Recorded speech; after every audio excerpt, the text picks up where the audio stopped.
नमस्कार दोस्तों, आज हम एक बार फिर आपके बीच लेकर आए हैं गौतम बुद्ध और घमंडी साधु की कहानी। हमें उम्मीद है कि आपको यह कहानी बेहद पसंद आएगी। तो चलिए शुरू करते हैं। एक दिन की बात है, जब गौतम बुद्ध नदी के किनारे खड़े थे, तभी एक बड़ी जटा वाला साधु आकर उनसे पूछता है कि क्या आप ही गौतम बुद्ध है? उन्होंने कहा, हाँ मैं ही गौतम बुद्ध हूँ, बोलिए क्या बात है। साधु ने कहा, तो फिर आप यहाँ क्या कर रहे हैं? गौतम बुद्ध ने कहा कि मैं नदी पार करना चाहता हूँ, इसलिए मैं कब से नाव का इंतजार कर रहा हूँ।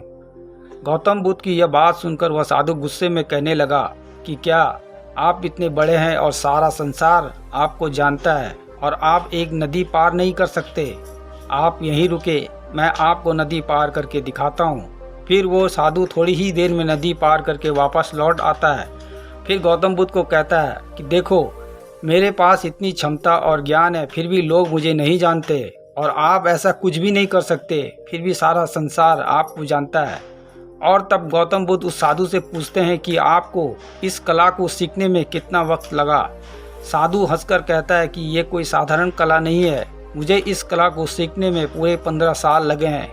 दोनों बातें ही कर रहे थे तो इतने में उस किनारे से नाव आती है और दोनों नाव में बैठकर नदी पार कर लेते हैं। फिर गौतम बुद्ध नाव वाले को 1 रुपया देते हैं और उस घमंडी साधु को कहते हैं कि आपके इतने साल व्यर्थ गए। जिस काम को आप 1 रुपये में कर सकते थे, उस काम के लिए आपने 15 साल बर्बाद किए।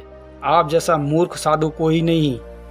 अगर यही 15 साल लोगों की भलाई और अपने जीवन को सार्थक करने में लगाते तो आज आपको भी कहीं ना कहीं पूरा संसार जानता होता और आप एक महान साधु होते।